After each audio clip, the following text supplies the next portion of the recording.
Hey guys, it's been a while, but I thought it was time for another look at Ian Fennelly's Urban Sketching for Beginners course. So I'm now moving on to Module 3. You can go and check out Module 1 and Module 2 in previous videos if you'd like to. And for some reason I'm filled with dread, but I think it's because I haven't attempted anything like this for quite some time. So yeah, I'm feeling a bit out of practice and a bit out of my comfort zone. So anyway, here's the reference photo of the scene that Ian sketches in this module. It's of Church Street in the gorgeous town of Shrewsbury in England. And actually, in fact, all the modules in his Urban Sketching for Beginners course are from various scenes just in this one town. And here is a look at the final sketch Ian did. As usual, it's beautiful and also crazy, and I'm going to do my best to absorb his instruction and see what my version ends up looking like. So I actually bought a new sketch pad especially for following Ian's course, and I don't think that's necessary at all, but I was wondering what it would be like to use just a slightly higher quality paper and also a smoother paper. So I looked around, there's not quite as much choice here as maybe in other areas of the world, but I found this mixed media Fabriano spiral pad in an art store and I thought I'd give it a go. It's 300 GSM, it has a medium texture and it's recommended for mixed media techniques. It's an A4 size, which is about 50% smaller than the size Ian works at. He usually works at somewhere around A3 or maybe slightly larger. And I was actually looking for a sketchbook or a sketch pad of hot press paper, but I couldn't find anything at all. So I'm actually considering making my own sketchbook in the near future. So, maybe I should buy some loose sheets and kind of do it that way, but we'll see. I've got so many projects, so little time. I'm sure some or most of you also know exactly how that feels. What's on your project list that you never quite get to? I've got a long list, but I'd love to know. Let me know in the comments. So let's get on with it then. So I'll start with a pencil sketch, just like Ian does in the course. It's my understanding that Ian wouldn't usually do this if he was sketching in his normal way. He'd usually start with sort of a very light grey coloured Tombow marker and map in the sketch that way. But this course is aimed for beginners, although personally I'd say it's more for advanced beginners, if there's such a category as that. But anyway, so that's why he starts with pencil first, and he actually leaves out the use of his Tombow markers entirely. Well, he has for the last two modules, but that does change in this module, but more on that later on. So rather than just try and follow Ian's moves in his video, I thought I would actually try something a bit different. And recently I just got an iPad, and so I decided to have his final sketch on my iPad screen whilst watching his video on my computer. And I know this seems a bit over the top, but it actually really helped being able to see his final sketch. And I also actually had the original reference photo as well on the iPad, so I would flick between the two, the photo and his final sketch, and also then watch the video at the same time. So I'm not suggesting you go out and buy an iPad. I'm just saying, maybe you could just print these out if you want to. I don't really have a decent printer, so that wasn't really an option. But yeah, you could print out or at least one of them, maybe the final sketch or something, and have it to the side of you whilst following along with Ian. Having this idea of where the whole thing was going to end up, like in front of me, so being able to see Ian's final sketch in front of me was actually super useful and something I haven't really done yet so far, so I do recommend doing that. And by the way guys, if you're interested, do hop over to Patreon and just sort of have a nose about over there and see if you would like to join us. I provide weekly demonstrations and I do a different theme each month, so I'll do 4 demonstrations within a theme each month. So far we've looked at things like negative or white space and how to leave certain parts of a sketch unpainted.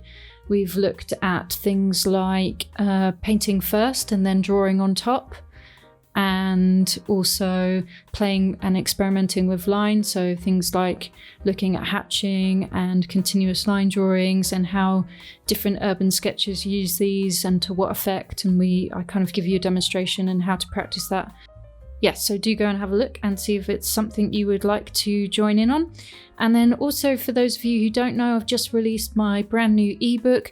The first one was called Sketchy Adventures Around the World, and this second one is Sketchy Adventures in South Africa. And I share my sketches from a 3-week road trip from around the country, so do go and check that out too. All the links are in the description below. So I've moved on to the pen stage of Ian's sketching process, which is where I actually realised this paper wasn't entirely smooth and does have a bit of a medium texture to it. I clearly didn't read the description of the sketchpad very well when I bought it, but that's fine, it's pretty subtle. And this is actually the longest stage for me. By looking at the footage I've recorded, it took me almost 40 minutes to complete all the inking, but some of that was thinking time and rewatching what Ian does. As I'm scanning through a bit of the footage, there are bits where I'm just not doing anything, so that must be where I'm watching or thinking. And again, I didn't watch Ian's instruction minute by minute like I did in the last 2 modules. I have watched this entire course minute by minute, but when it came to actually doing this module myself, I decided just to skip through it a bit more and just sort of do it chunk by chunk and get a bit more of an idea rather than trying to like watch him step by step. And perhaps because I've done 2 modules already, I've sort of got the hang of what Ian was doing. But I must say I do really like his chatter though. He is quite funny, and especially when he sort of starts rambling about something and then he tells his editor to cut that bit out, and then his editor doesn't cut that bit out, and so on and so forth. I just think it's really funny and just make me laugh a bit. And yeah, aside from Ian's art style, the thing I like most about him and his courses is that he's just such a warm, funny and authentic person. And I just like really enjoy being in his company, if that makes sense, just for the time I'm watching his lessons. I do find it quite enjoyable. So I was quite happy with how the pen work was going. I was trying to keep the lines light and kind of loose. However, I wasn't a fan of what I did with the cobblestones at the bottom, and I think I completely misjudged that. So I did abandon them for a little while, and I just hoped I could come back later on and just fix them somehow. And once I had got to the same stage as where Ian stopped with drawing in pen, it was time to get onto the watercolor stage. So for each of his modules, Ian just uses 3 different colors, and then he uses white as well. So in this particular module, he is using Windsor Blue, Hooker's Green, and Burnt Sienna. He actually touches on why he uses white. It's so that when he kind of mixes all the colors together, he can actually tone them down into a bit of a nice neutral gray, which balances out the bright sort of pure pigments he's using straight from the pan in other areas of the sketch. And because those neutral tones are mixed from all 3 of the brighter colors he has, or the pure colors he has, they all sit well together on the page because they are all, you know, the neutral tone has a bit of all those 3 colors in it. So I just think that's really smart and interesting. Before I took this course, I had no idea that's actually what he did, and it is pretty unusual, but then I think Ian's style's pretty out of the box, so I shouldn't be so surprised really. Ian uses Winsor & Newton paints, and I also do have Winsor & Newton Burnt Sienna and Hooker's Green in an old Winsor & Newton set. However, when I swatched my colours, I felt like my Hooker's Green wasn't anywhere near as vibrant as Ian's, and I don't have Windsor Blue, which does seem like it's quite a distinctive colour, but I just decided to stick with my Daniel Smith French Ultramarine. As I mentioned in the previous videos about this course, the point isn't really to try and paint an identical scene to Ian. So if you don't have quite the same colours or quite the same brushes or whatever, it doesn't really matter. The idea is just to kind of get into the spirit of the way he is producing this kind of sketch. So I didn't follow Ian's watercolour application too closely, again just like the pen stage, but now and again I reference the photo of his final sketch over on my iPad screen. My main concern was to get the tonal values. This is what really kind of adds the impact and depth to this scene. So I wanted to make sure I got some really dark tones down the street towards the church and keep the front buildings pretty light. This really draws your eye into the picture and makes you want to kind of walk down that street and follow it, and it's just really such a great effect. I also wanted to loosely get the kind of pops of burnt sienna and green in a similar place to Ian, and the bright blue beams on the first Tudor building in the foreground on the right hand side of the page.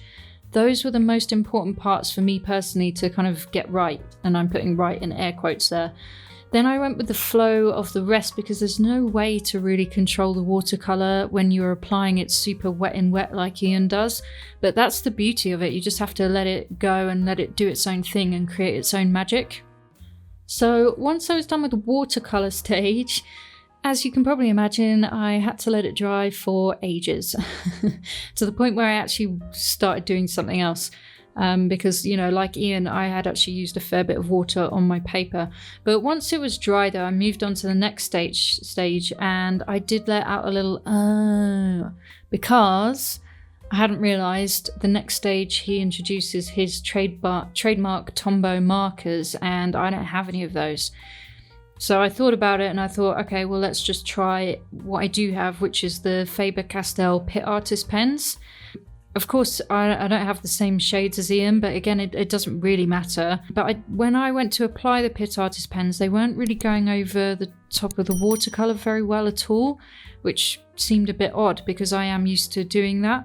And in places, it was actually damaging the paper, like it was actually the surface of the paper was coming up a bit. And I was a bit confused by this because that's not usually my experience with them.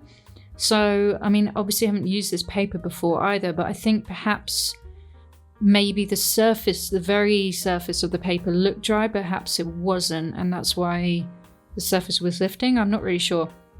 Also, the Tombow markers that Ian uses are actually water soluble, so they blend really nicely when you apply one and then very quickly apply a second one, while the first one is kind of still a bit wet. And this is a bit of a signature technique when it comes to Ian and his Tombow markers, and it's just one I did try, but I couldn't really replicate with the Pit Artist pens. And I did actually go and get my Spectrum Noir watercolour markers out to see if they would do it, but I also didn't really have too much success with that. So I think I'm going to be doing more of Ian's courses in the future, so I may get some Tombow markers, but I don't know, we'll see. I could still get some of the effects by applying my Pit Artist pens, and in some larger areas where tone needed to be applied, rather than risk the paper surface being damaged, I actually decided just to mix up a neutral shade in watercolour and use that instead. And I was also squinting my eye at Ian's final sketch to see where the heavy black had been applied, as I think that brings a lot of the drama and the contrast to Ian's work, so I felt like that was really important to get that. Then there's kind of like a final stage of using the fine liner for sort of hatching and smaller details and that kind of thing. But by this point, to be honest with you, I was jumping all over the place, adding bits with markers and bits with fine liners wherever I thought something was missing. And I thought I'd finished. I even wrote, you know, on the paper like what I'd been doing and what this sketch was of. And then I sort of stepped back and looked at it a bit more, and I was like, I just felt like I hadn't painted the beams on that first building on the right with the Tudor beams. Just felt like I hadn't done that enough. So I actually got the watercolors back out, and yeah, basically lots of fiddling around. But to be honest, I'm actually pretty happy with the end result of this one. I was quite intimidated by this scene when I started, but my sort of newer method of having the final sketch available to me, as well as the reference photo, and then sort of skipping through Ian's footage, actually helped me move through this one at a bit of a quicker pace, whilst not like feeling I had to follow Ian's steps exactly. And I think this course is really helping me with simplifying fiddly details. Watching how Ian manages this is pretty inspiring, as well as just getting a sense of his overall process. So I think I somewhat managed to rescue those rogue cobbles at the bottom, but they still don't really feel quite right. And perhaps I should have penciled those in first to try and get the right angle or something on them. But to be honest, that's my only real gripe about this sketch. I'm certainly starting to feel more confident with these. and maybe not to start with, but by the end I am. And I think my own sense of experimentation is starting to grow in different directions, and like I'm really starting to get the hang of not trying to be so literal when sketching a scene, like have to get the exact right colors and have to draw everything, you know, or attempt to draw everything like perfectly. So yeah, I really think that's a step in the right direction and just something I'm really keen on developing. So yeah, I hope this was interesting, guys, to see me do module 3 of this course. You can check out the course if you want, which is called Urban Sketching for Beginners, over on urbansketchcourse.com. I will leave the link in the description below if you want to check it out. And yeah, probably in another few weeks or so, I'll have a go at module 4. So thank you very much for being here. Don't forget to go and check out Patreon if you can, and check out that new ebook as well.